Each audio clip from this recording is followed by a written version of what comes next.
Howdy, hello, greetings, and welcome to League Unlock. Eric and Mark with you guys as we continue some action from LCK in Week 2. And there's a lot of good teams in Korea, which means you're usually going to get a good matchup. And what's better than a rematch of the semifinal tilt from the spring playoffs? Oh yeah, and this is the one that, if you can't remember, was Kingzone and SKT. And I think out of all of the playoff matches that we had in the spring in the LCK, this one probably maybe was the most entertaining of all those matchups. First two games here. for sure.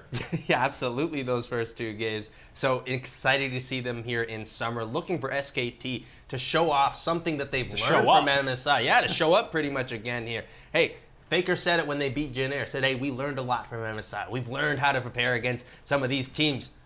I don't know. I haven't seen it yet, Faker. Let's see it here against Kingzone. Jin Air, G2, you know, pretty comparable. But obviously, Kingzone looked a lot better coming into this series in their first two. Haven't dropped a game yet. And game one, it was all about a little bit of a four-man dive going against SKT, but they bounced back pretty well. Oh yeah, party in the bottom lane. It is Kingzone picking up that first blood, but hey, it's Haru, not Clid this time. Haru getting the start, and he makes his way down there to fight one back here for SKT. And man, that is not a good place to be there, Mr. Nahun. That is going to be another one going over to the side of SKT. Yeah, it ends up in a 2-for-1, and people have been calling for Khan to be subbed out, but it ends up being Clid, who's the biggest piece of this SKT puzzle. But Haru was very active in the early game. They take the realm warp from Faker, and Faker gets a little bit too excited. I think it goes a little too deep here. Yeah, they're going in, they're saying, hey, need more kills, and then wait a minute. Oh, we all died. That's an Azir just free line hitting here, taking out the damage, taking out your health bars.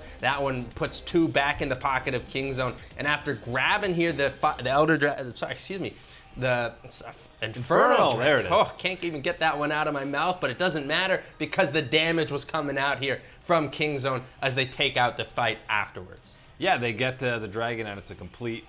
They grab Khan on that kill, and then that turned into a Baron. And 4v5 SKT, they don't even try and contest it. Yeah, they say, hey, we don't want any of that. And later on, it's them saying, well, we don't want any of the Ocean Drake. Let's just keep pushing on through mid lane. And this is what happens in a lot of my games. And the problem is, if it's happening in my games, it should not be happening in an SKT game. That is pushing too far forward. Hand is too far in the cookie jar. They get the inhibitor. But, ooh, that is some clean ults coming through from Kingzone. Probably the 4-man charm from Tucson and the 5-man Shurima shuffle pushback there for the Azir, for Nahun, picking it up. And it didn't even matter that Kled was all the way in the top side pushing. That's the 4v5 team win for Kingzone. Domination from them for the most part of game one as they move on in this series. Yeah, and really it was a mistake for them to trade an inhib for an Ocean Drake, but it ends up being a genius play because they bait that huge team fight to take game one. We go into game two, it's more Lux. We get the Yasuo for Faker. No subs, still no Clid, but the first action in the top lane goes to Faker, but they don't get a kill, and then a nice extended fight. Oh yeah, hey, gotta love that the teleports can't be canceled still, and it works out. You're locked in, baby. In the favor of SKT. Faker finding the way back into this one, gets the kill there, and hey, they're not done yet, they're looking for more, but hey man, I'm telling you what, you're digging a little bit too deep right now, SKT, and it looks like it's gonna be Khan that does pay the price here for the squad to get out. Yeah, that just took so long for someone to actually die, and then in the mid lane, they're going all in on Faker, but they can't lock him up with the Lissandra ulti. He stays alive, gets another tornado off, and it's the rest of SKT showing up to clean this one up. A couple of kills go their way, and they're not done. They're diving turrets, although this time it actually works out. Hey, there's a little quick difference there between your solo queue Yasuo and Faker right there. Holds on to the ultimate in that team fight, gets it off at the right moment there, and of course, SKT, they're not done. They keep pushing through. They find the full-on 5-man team kill.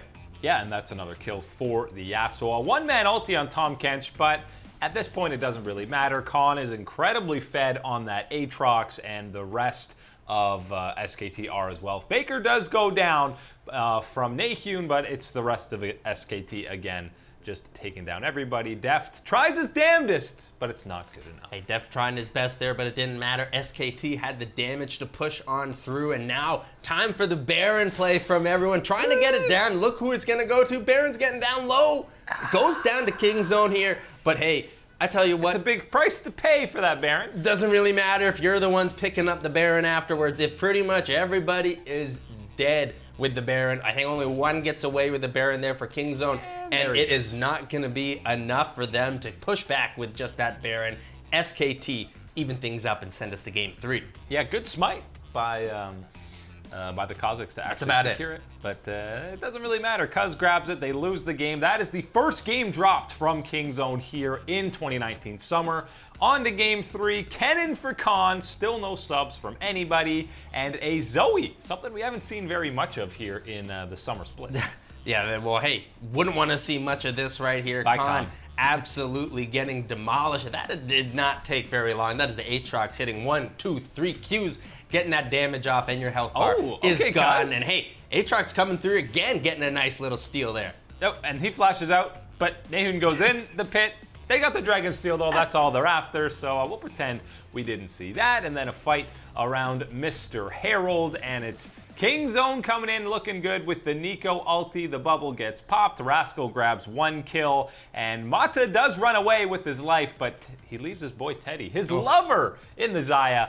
He goes down. Mata would eventually have to commit Sudoku on one of the turrets, and there would be a catch out here for SKT, but the gold lead and all the map control was all Kingzone in the mid game. Yeah, this one's looking ugly for SKT. They missed that one engage their type of situation back over by the Rift Herald, and it is the combined ultimates coming through from Kingzone just absolutely blowing the team up. And hey, look what's happening again. They catch here, Faker thinking he can get something. They use the cleanse, catch him out here in the rest of that team fight, adding more kills to Kingzone's favor. Here comes Khan on the Kennen, though, to contest this Baron. We're going in, boys, the flash in. Just too late. It's the smite from Tucson on the Tom Kench. Khan just no one else dies. is there at that point. No one else is there. It's actually not a 12-0 Kennen that's full AP, so he doesn't one-shot everybody. Baron goes over to Kingzone, and SKT don't really do anything in their base. They give up 3 inhibs, and then, okay, I guess we'll fight when the Nexus is exposed. That's a little bit too late. Yeah, there is certainly some disappointing play in this third game from SKT as a whole, but you gotta say the biggest disappointment is the way they did handle the base defense when it became that point in time. Just pretty much, again, that old song and dance of, oh, let's push back a little bit away, they do some damage, and giving up your inhibitor after inhibitor, and eventually it's at the point where, well, there's no use in fighting back because the game is over at that point. That's what happened here. But major props over to the Kingzone boys. They get the victory over SKT and continue what is a really strong start to summer, especially considering that you've got Pawn on the bench here to start out this summer split. Yeah, they haven't missed a beat with him out of the lineup, and I mean, the rest of the players have definitely stepped up. You saw Cuz grabbing an MVP award there. He's got 3 of them now to sit atop of the standings in that regard. Kingzone's at the top of the standings at 3-0. Rascal didn't really have to do that much this series. I mean, game 3, Khan got camped a little bit and was irrelevant for the majority of the game. You saw the little amount of damage that his ulti did in that last fight around Baron.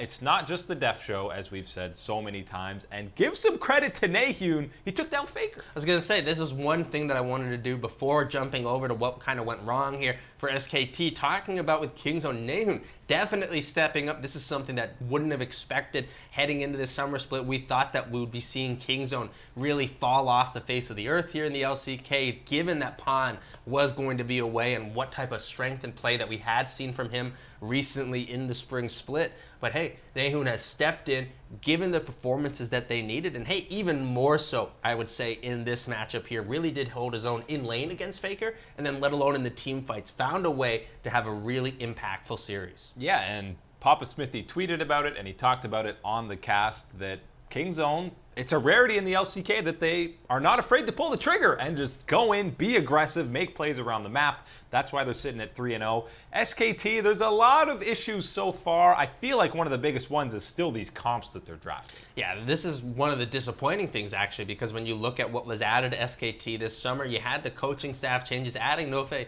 from Afrika Freaks here. That was the thought, was that you were getting the expert in draft here as well. This was the man who was heading up the drafts for the Korean Republic Republic at the Asian Games here. That was a very important thing. And hey, he has backed it up with good drafts before, but recently we have not been seeing that, and especially in this Kingzone series, really some rough drafting us into that game 3 especially. Not a lot of synergy in that composition whatsoever. So I think some explanation there is owed as well. But hey, there's not much that he can do if he's just drafting there and the picks are not executed on. And I gotta say, my boy Khan, you were finding times to step up in spring. We haven't seen that since kind of mid-spring, that little step up in performance. Need to see that again. You gotta be an elite top laner playing for SKT. And his Kennen has been very underwhelming almost every time he's played it, but SKT now 1-2 in summer, and they're a game below 500. 4-5 is their overall match record. Still early on, but a lot of room for SKT to improve and get back to the top of the standings.